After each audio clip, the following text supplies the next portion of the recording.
Trending issues and a sabre will share to my GHS so Muslim for Muniaba Midi Edina na ama obusua na ebusua for and drada and a break kese eto my Ghana to say a hook sem kese edi o my boss and nipadona and who edru o me kire Member of Parliament for Infantsman constituency, Mr. Eko Kwansa Hayford, New Wa and Rada, we know, and wasem.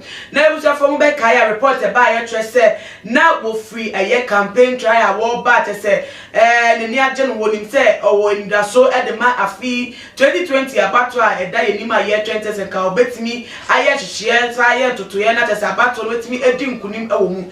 Now, all power pants won't name send the Quemu channel.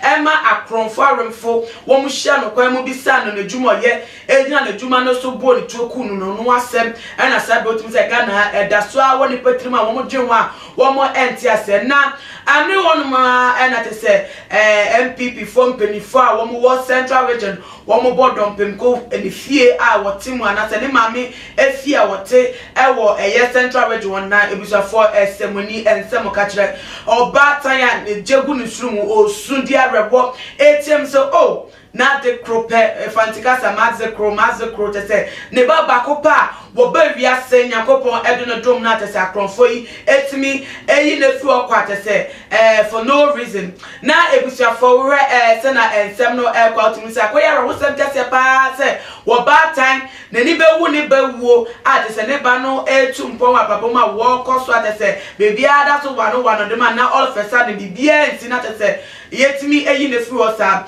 na mami su a wo sun amankofo atia se asem we yaka che yaka ka bo hu de ronanse Ghana ha bebia ye hu obefa ye ku obi ato ha ye ka na akoye oh na ye news na I dead ni eja to ho ni asa be chefofro obi ewu da ha o ni aye ne sa ni eja to ho ebiemu ni asa be ka obi ekunwe wa ha te say contract killings ya doso e wo Ghana cases na man hu so dodo hu be bi efiba na ure se na ebimu amayofo ni bi o ma be kasa wo mo chema dwo mo say eye security ahoban bo wo Ghana se na toba ha no gwasem atoba ha nanso santo peni bi a wodi mu amata sempelifo na ankase mu ankomo a wo munya wadwuma da wo so se asem wetu ye amayo so afeda police fo nya adwuma afeda ye discard so ye hwehwe ye hwehwe manfo wo mu di sa ni babonefo sem no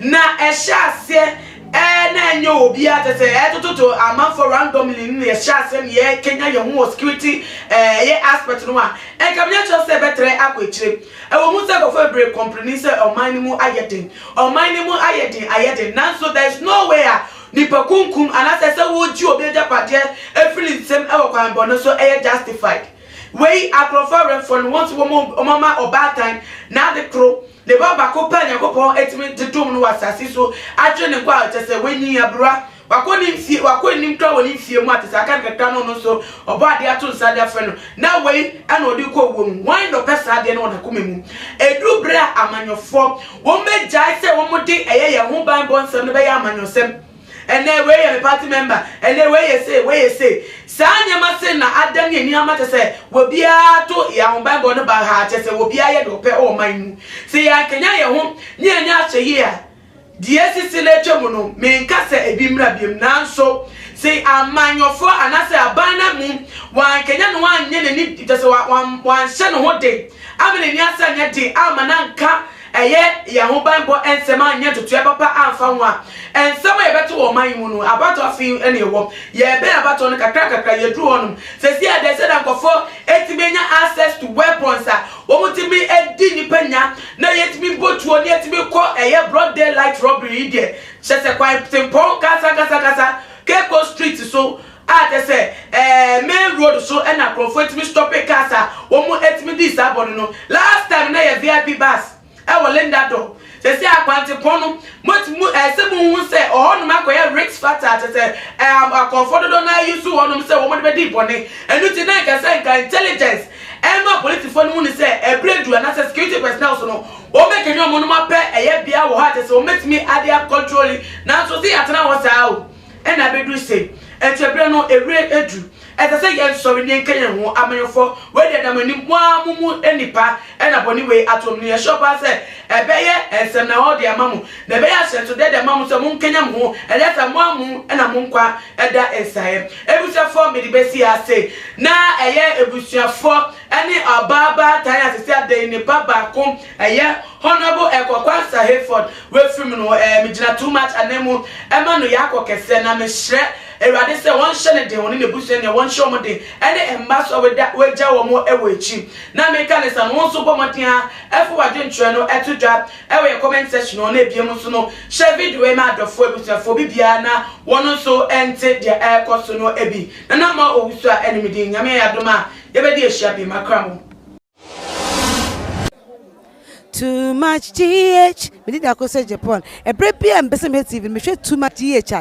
The move for. Hey, almost sports and as entertainment. Hey, the move for. Munko so show mo. No anybody debia. Madam I say love you. Too much GH. We boy what?